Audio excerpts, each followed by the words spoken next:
Good evening everyone. Civil step एक initiative आप लोगों के लिए लेकर आया है जो बच्चे सिविल सर्विसेज की तैयारी कर रहे हैं और जिन लोगों की ऑलरेडी कोचिंग खत्म हो चुकी है, लेकिन हम लोगों को ना एक प्लान ऑफ एक्शन बनाना पड़ेगा कि कोचिंग करना is just 30 to 40% of the entire preparation. Coaching करने का मतलब सिलेक्शन नहीं है, कोचिंग मत करने का मतलब शॉर्ट शॉर्ट सिलेक्शन भी नहीं है, और ऐसा भी नहीं कि आपकी प्रिपरेशन पूरी हो गई। Coaching is just one of the milestone which you have achieved so far. इस माइलस्टोन को आधारशिला बनाते हुए आप अपनी तैयारी को आगे की तरफ ले जा सकते हो। तो इसी के लिए सिविल स्टैप ने अपना एक इनिशिएटिव लिया है। उस इनिशिएटिव को मैं यहाँ आपको लिए डिस्कस कर लेता हूँ। ये इनिशिएटिव किसके लिए है? जिसने अपनी कोचिंग कर ली है कंप्लीट, या उसकी कोचिंग जो है 50-60% हो गई। मान लो यूपीएससी के किसी भी इंस्टीट्यूट में आप पढ़ रहे हो, सेल्फ स्टडी कर रहे हो, जनवरी में आपने बैच ज्वाइन कर लिया और यूपीएससी 2025 आपने जून के अंदर देना है। तो अभी आपके पास, जब आपने तैयारी शुरू करी 1.5 साल तक, 6-8 महीने आपने तैयारी कर ली, 8वां महीने चल रहा है। तो अब जो है आपको समझ आ गया कि सब्जेक्ट क्या होते हैं, किस तरह से बेसिक सब्जेक्ट आपने पढ़ लिया। अब आपके अपने सब्जेक्ट के अंदर करंट अफेयर को जो है एनरिच करना शुरू करना पड़ेगा। यूपीएससी के लिए 1.5 साल का करंट अफेयर इंपॉर्टेंट है। तो अब उसी करंट अफेयर को सपोर्ट करने के लिए प्रीलिम्स एग्जामिनेशन में हम लोगों ने एक इनिशिएटिव लिया। अभी तक क्या हो रहा था, जैसे मल्टीपल इंस्टीट्यूट की मैगजीन आ रही है मंथली करंट अफेयर की, उस मैगजीन को आप लोग पढ़ते भी हो, नोट्स भी बनाते हो। आपको समझना पड़ेगा उन मैगजीन के अंदर, जैसे कुछ पॉपुलर मैगजीन है, नाम लेना ठीक नहीं रहेगा, मैगजीन बहुत अच्छी है, सपोर्ट करता हूं, हम लोग खुद भी उन मैगजीन्स को देखते हैं कि कितना अच्छा कंटेंट बनाए। लेकिन हमें समझना पड़ेगा वो मैगजीन के अंदर प्री प्लस मींस दोनों ही चीजें दे रखी है। तो अगर आप उनके पॉलिटी सेक्शन को पढ़ो, इकोनॉमी सेक्शन को पढ़ो, तो वो इतना बल्कि है, आपको उसमें से समझ ही नहीं आता कि प्रीलिम्स में कैसा सवाल बनेगा।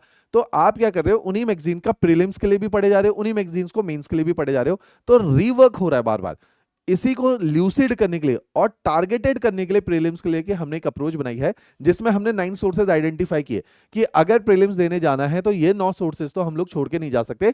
हो सकता है इससे ज्यादा भी हो, लेकिन ये डिसेंट है कि अगर इतना कर लोगे तो आपकी बहुत अच्छी कवरेज होगी। सोर्स क्या है? The Hindu, Economics Time, Indian Express, Down to Earth, Live Mint, PIB, Kurukshetra Yojana and PRS. ये 9 सोर्स हैं जिससे हम लोगों ने अपने करंट अफेयर कंपाइल किए। अब हम केवल मैगजीन नहीं दे रहे, मैगजीन तो देंगे ही देंगे आपको मंथ के एंड में। उस मैगजीन के साथ साथ हम लोगों ने क्या किया है, इन्हीं करंट अफेयर के लिए हम लोगों ने आपके लिए कि डेली बेसिस पे यूट्यूब, इसी यूट्यूब चैनल के ऊपर आपको करंट अफेयर का रोज एमसीक्यू बेस्ड वीडियो आएगा। तरीका क्या रहेगा, जैसे आप मान लीजिए, मैं आपको एग्जांपल के तहत समझाता हूं कि जैसे एक एग्जांपल पिक कर लेते हैं यहां पे। मान लीजिए आज मंडे का दिन है और आपको आकृति मैडम मंडे के दिन पॉलिटी के एमसीक्यू कराएगी। पॉलिटी एमसीक्यू, ये जो एमसीक्यू हैं ये करंट अफेयर बेस्ड होंगे।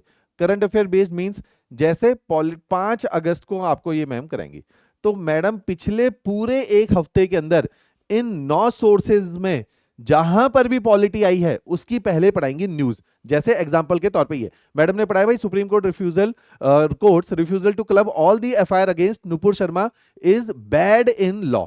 तो एक ये न्यूज है, इसके आउट सब कुछ बताया कि इसमें क्या हुआ था, सारे इसके पॉइंटर्स मैडम ने इस तरह से बताया कि एफआईआर क्या होती है, कॉग्निजेबल ऑफेंस क्या होता है, सारी चीजें पढ़ाई। फिर मैम ने पढ़ाया, चलो हमने एक न्यूज कर लिया, इस न्यूज पे एक एमसीक्यू सॉल्व करते हैं। तो ये वो एमसीक्यू है। तो मैम ने क्या किया, एमसीक्यू सॉल्व करवाया, फिर अगली न्यूज पे शिफ्ट कर गई। फिर अगली न्यूज जो है, हर घर तिरंगा मूवमेंट, एक मूवमेंट चलाया था सरकार ने, इसको पढ़ाया। इसके बाद मैडम ने और इसके बारे में सारे फ्लैग कोड के बारे में बता दी, चलो फ्लैग है, फ्लैग कोड। उस साल यूपीएससी के लिए इंपॉर्टेंट क्या हो गया कि फ्लैग कोड और इन सभी के ऊपर जो है एक एमसीक्यू मैडम ने बना दिया कि आर्टिकल 51A में क्या बोला है, फ्लैग कोड 2002 में क्या बोला है, 1971 के अंदर क्या बोला गया है। तो इसी से जुड़े हुए सारे स्टैटिक और करंट अफेयर बेस्ड क्वेश्चन बना दी। तो इससे क्या हुआ, डेली बेसिस पे आपको सब्जेक्ट वाइज क्या मिल रहा है, 10 न्यूज पिछले पूरे हफ्ते की, और उस न्यूज से डिराइव्ड होंगे एमसीक्यूज। अब आपको समझ आ गया कि मैंने जो अखबार या मेंस या करंट के अंदर ये जो न्यूज पढ़ी थी ना, उस न्यूज में से पॉलिटी के 10 सवाल कौन से बन सकते हैं। एक हफ्ते की पॉलिटी हो गया। चलो भाई, अगला दिन आ गया ट्यूसडे का दिन। ट्यूसडे को आपने क्या किया है, ध्यान से सुनना, ये प्लान ऑफ एक्शन ये बहुत इफेक्टिव है, क्योंकि यूपीएससी के अंदर सिंपल क्या है, बच्चे पढ़े जा रहे, तैयारी करे जा रहे, लेकिन प्रीलिम्स नहीं निकल रहा है। प्रीलिम्स में इस बार भी देख लिया कि बहुत तैयारी थी तो सीसेट फंस गया, या जीएस में स्कोर 100+ नहीं गया, कट ऑफ 100 के आसपास ही रही है यूपीएससी के अंदर, आसान पेपर था इस साल। तो हमें समझना पड़ेगा कि इसी अप्रोच में हम लोगों ने, यूपीएससी का एक बहुत बड़ा सेक्शन है जो स्टैटिक आता है, लेकिन एक बहुत बड़ा सेक्शन है जो करंट अफेयर और डायनेमिक आता है, तो हमें उसको भी टारगेट करना पड़ेगा। तो उसी के लिए ये कंटेंट बनाया हुआ है। स्टैटिक के लिए तो है ही अपने पास रामबाण, तो अब इसके लिए क्या है, ट्यूसडे को मान लो इकोनॉमी के करंट अफेयर पढ़ा रहे पीयूष सर, अब इकोनॉमी के करंट पीयूष सर ने पढ़ाने, इस करंट अफेयर में सर के पढ़ाने का तरीका क्या रहेगा कि वही कि 10 न्यूज एंड 10 एमसीक्यू, किसके पुराने एक हफ्ते के, जैसे मान लीजिए एक एग्जांपल लेते हैं 1 से 5 अगस्त, इन्होंने लिए 1 से 6 अगस्त, ऐसे अलग अलग टीचर ने एक एक हफ्ते के करंट अफेयर पढ़ाए। तो पूरे हफ्ते में आपको जो डायनेमिक डोमेन है, history, geography and environment, places in news, polity, है ना, और ऐसे ही हिस्ट्री के अंदर जैसे art and culture, schemes and programs, environment, science and technology, तो ये सारे डायनेमिक टॉपिक है। ये सारे ही डायनेमिक टॉपिक हम आपको कवर करवा के देंगे। तो पूरे एक हफ्ते रोज अगले साल 2025 के प्रीलिम्स एग्जामिनेशन तक डेली बेसिस पे आपको 10 मल्टीपल चॉइस क्वेश्चन करवाएंगे, लेकिन एक दिन में एक ही सब्जेक्ट होगा। आज अगर पॉलिटी हो रहा है तो आज पॉलिटी ही होगा, कल ज्योग्राफी हो रहा है तो ज्योग्राफी होगा, उससे आपको क्लोजर मिल जाएगा। अच्छा एक काम करते हैं, ये महीना खत्म हो गया अगस्त का, और अगस्त में मेरे पास 300 एमसीक्यू आज है जो कि सब्जेक्ट वाइज है।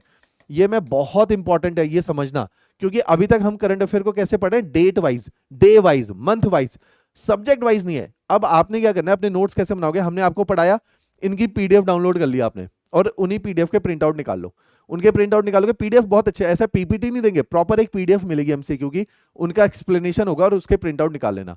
जब आप उसके प्रिंट आउट निकालोगे तो आपके पास आगे जी 4 पेज आगे, इसमें 10 पॉलिटी के क्वेश्चन है, अगले हफ्ते फिर 4 पेज, अगले हफ्ते फिर 4 पेज, तो आपके पास महीने के एंड में पॉलिटी के 16 पेज है, जिसके अंदर पॉलिटी के 40 एमसीक्यू है। अब इससे पॉलिटी का पूरा current affair in and out, prelims का हो या मेंस का, दोनों तैयार हो गया। ऐसे ही ज्योग्राफी, तो आपके मंथ एंड के अंदर आपके पास 300 एमसीक्यू हैं जो कि सब्जेक्ट वाइज कैटेगराइज है, बहुत इंपॉर्टेंट है, सब्जेक्ट वाइज कैटेगराइज। इसी को पूरे साल पिरोते चले जाओ तो पूरे साल में आपने 3600 एमसीक्यू पकड़ लिए, और ये सब्जेक्ट वाइज हैं, बहुत अच्छी बात। अब ये आपके लिए रिवाइज करना कितना आसान हो गया, आपने ज्योग्राफी की रिवीजन करी, और साथ में ज्योग्राफी के आपने बोला एक साल के करंट अफेयर मेरे पास एमसीक्यू की फॉर्मेट में, फटाफट इनको रिवाइज करते हैं। और आपको पता है कि करंट अफेयर अगर एमसीक्यू की फॉर्मेट में किसी चीज को रिवाइज किया जाए तो वो परमानेंट आपके दिमाग में याद हो जाती है। अगर आप उसको केवल न्यूज की तरह पढ़ते जाओ तो आप उससे सोच नहीं पाते यार कैसा करंट बनेगा, तो क्योंकि उससे आपका करंट रिलेट नहीं हो पाता है, इसलिए आपका क्वेश्चन गलत हो जाता है। कि आप देखोगे इस बार भी यूपीएससी के एग्जामिनेशन में आपने देखा कि क्वेश्चन तो आते थे, अटेम्प्ट भी हुआ अच्छा खासा, लेकिन गलत हुए। वो गलत क्यों हुए, क्योंकि प्रिसाइजली याद नहीं थे। तो प्रिसाइजली कैसे याद होंगे, अगर इस तरीके से हम लोग पढ़ेंगे। तो इसी के लिए हमने ये इनिशिएटिव लिया, बहुत अच्छा इनिशिएटिव है, बहुत अच्छा इनिशिएटिव है। इस तरह से हम लोग पहले गाइड कर रहे थे, लेकिन यूट्यूब पे नहीं पढ़ा रहे थे, अब यूट्यूब पे भी पढ़ा रहे, सो दैट कि काफी सारे स्टूडेंट जो कि चंडीगढ़ और इस रीजन के अंदर हम लोग देख रहे हैं कि पिछले कुछ सालों में जे.एन.के, पंजाब है, हरियाणा है, चंडीगढ़ है, हिमाचल है, यहां से यूपीएससी के रिजल्ट पिछले 10 सालों में बहुत बुरे हाल से डिप हुए। तो वो आप देख सकते हैं कि कितने ज्यादा रिजल्ट यहां से डिप हो रहे हैं कि आपको टॉपर्स देखने को नहीं मिलेंगे। तो उसका रीजन है मल्टीपल फैक्टर्स। एक बहुत बड़ा फैक्टर है कि यहां से लोगों का प्रीलिम्स ही नहीं क्वालिफाई हो पा रहा, क्योंकि बच्चे स्टैटिक पढ़ रहे हैं, क्योंकि इंस्टीट्यूट स्टैटिक पढ़ाए जा रहे हैं। तो आपको समझना पड़ेगा, जब तक डायनेमिक हम लोग चीजों को नहीं पढ़ेंगे तो आपका पेपर नहीं निकलेगा।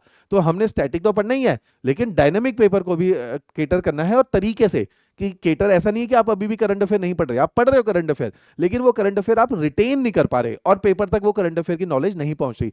उसी चीज को हमने एक प्रोसेस के थ्रू ल्यूसिड किया है, ये वो प्रोसेस है।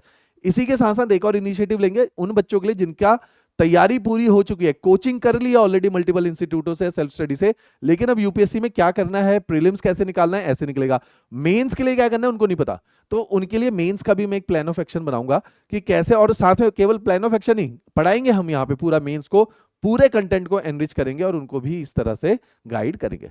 क्लियर? तो ये एक प्लान ऑफ एक्शन है जिससे हम लोग, जिन लोगों की ऑलरेडी कोचिंग हो चुकी है, सेल्फ स्टडी हो चुकी है, 3-4 साल से तैयारी कर रहे हैं, 2 साल से तैयारी कर रहे हैं, पेपर नहीं निकल रहा, उनके लिए ये प्लान ऑफ एक्शन लेकर आए हैं सिविल स्टैप, ताकि इस रीजन से, चंडीगढ़ रीजन से पर्टिकुलरली, जहां इतना पोटेंशियल है कि पंजाब के बेस्ट स्कूल से पढ़ा हुआ बच्चा चंडीगढ़ में आ रहा है, हिमाचल से आ रहा है, जे.एन.के से आ रहा है, और कुरुक्षेत्र करनाल के इस साइड वाला जो हरियाणा वाला पार्ट है वहां का बच्चा यहाँ पे आ रहा है, और उनका पेपर ही नहीं निकल रहा। तो उसमें हम लोग एक इंस्ट्रूमेंटल रोल प्ले करना चाहते हैं कि इस एक साल में हमारा टास्क है कि एटलीस्ट इस पूरे रीजन से अगले साल प्रीलिम्स एग्जामिनेशन में 50 से 100 बच्चों को तो एटलीस्ट प्रीलिम्स निकले, ताकि बच्चों का कॉन्फिडेंस बूस्ट हो, उनको पता चले कि तैयारी एग्जैक्टली कैसे यूपीएससी की जाती है। अदरवाइज इस रीजन को बोला जाता है कि in terms of UPSC preparation this is an island, जहां लोगों को पता ही नहीं कि तैयारी यूपीएससी की एग्जैक्टली क्या होती है। तभी आप देखोगे हर साल 1 या 2 से ज्यादा सिलेक्शन यहाँ पे देखने को नहीं मिल रहे। क्लियर? चलो, थैंक यू एवरीवन।